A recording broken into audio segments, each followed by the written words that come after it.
Well, fans of the iconic Corvette, this one right here, revving up their engines with the first gas-electric hybrid model soon to hit the roads. Interesting kind of take on the hybrid. We'll get into it. But don't think that new eco-friendly model weakens, though, the speed of this vet. The new E-Ray will be the fastest model ever made. But that need for speed, yeah, as you can imagine, it's going to cost you a little bit. The sticker price starts at over $100 grand. And if you want to flip the top down, well, that'll cost you an extra $7 grand. I would argue. Of course you have to, right? Of course, but if you spent the $100, what's an extra $7 for a beautiful convertible? Okay. No different. All right, to get the lowdown on this high-end legendary vehicle, we're joined by the car coach, Lauren Fix, author, also auto expert, and active race car driver. How are you? Thanks for joining us. Well, thank you. Yeah, this is pretty exciting, you know, to have something that's gasoline-powered and electric, putting the two together gives you the best of both worlds. Well, and there's no doubt this is going to be a fast and furious speedster. But what are the challenges in making a Corvette a hybrid? Well, making it a hybrid, what they did is if you looked at the original chassis when they came out with the new Corvette styling, remember the Corvette's been around, this is 70 years now. Yeah. 1953 was the first year, so it's changed quite a few times. So in this generation, we noticed on the frame, as we get early looks at these vehicles, we noticed that there was an area that was kind of open, and we thought, this is interesting between the seats because it's a mid-engine car, which means the engine is behind the driver.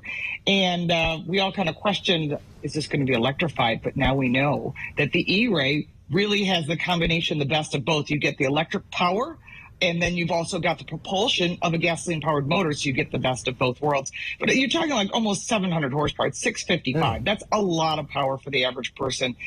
Probably best for the track and maybe just to show off to your friends a little bit. Yeah, it doesn't sound like a car you drive to the mall to pick up the kids. Well, when you that seat. Now, but let me say, when I think hybrid, do you plug this thing in like a Tesla? How does it work? Well, electrification can go two ways. One, it can be that the electric motor engages when you need it. Like you see that a lot in like Porsche, and you also see it with a lot of vehicles that are hybrids that are not plug-ins. The reason that Corvette built this, obviously, was to celebrate 70 years.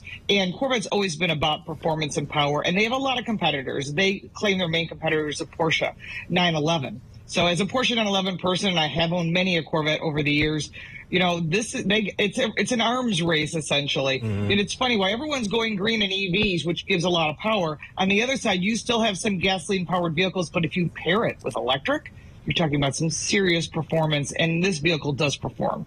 Yeah, it does. So just so everyone knows at home, this is not one that gets plugged in, and the battery charges as it's moving or as it's braking. Right. That's where the power comes. So you're not going to see this plugged in at the mall or anything like that. At that price, you shouldn't. So what are the actions? So for Corvette owners who are just purists, what are you hearing? Are people excited about this, or are they questioning the decision to move this way? Well, the true purists that own the Stingrays, the cars of the 60s, they won't be happy because they still like the front-engine cars. So when they went mid-engine, you've got a lot of enthusiasts that are about the performance side of it, that they like. But the true Corvette, like people you see at Bloomington Gold, the big car shows, they're not really happy about the mid-engine. But you know what? It's brought in a lot of new buyers and a lot of interest to this vehicle in general, especially once they changed the whole body style.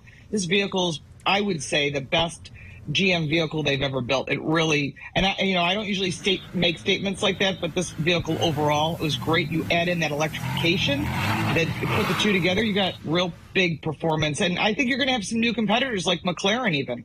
Wow, and we're looking at a video right now, which is kind of spectacular. If you've ever been to or lived in New York, that's the Corvette there on the famous rink there at Rock Center. Wow. Yep. And looking at the numbers, sales for Corvette boomed in recent years, 34,000 last year. In fact, do you think the switch to hybrid will keep that trend going? I don't know if hybrid's going to make much of a difference. I think they'll have a lot of enthusiasts that'll go into the dealer. They probably did yesterday when this was announced and put their money down for a deposit. I'm sure the first run of these are already been sold out. But as far as sales, it's a tough market because there's so much competition in that once you hit that $100,000 range, there's a lot of vehicles from literally every brand, from the Germans, of course, the domestics. And then, of course, this is something that people want. I mean, everyone thinks the world is going electric, but truthfully, we're under 10% of electric.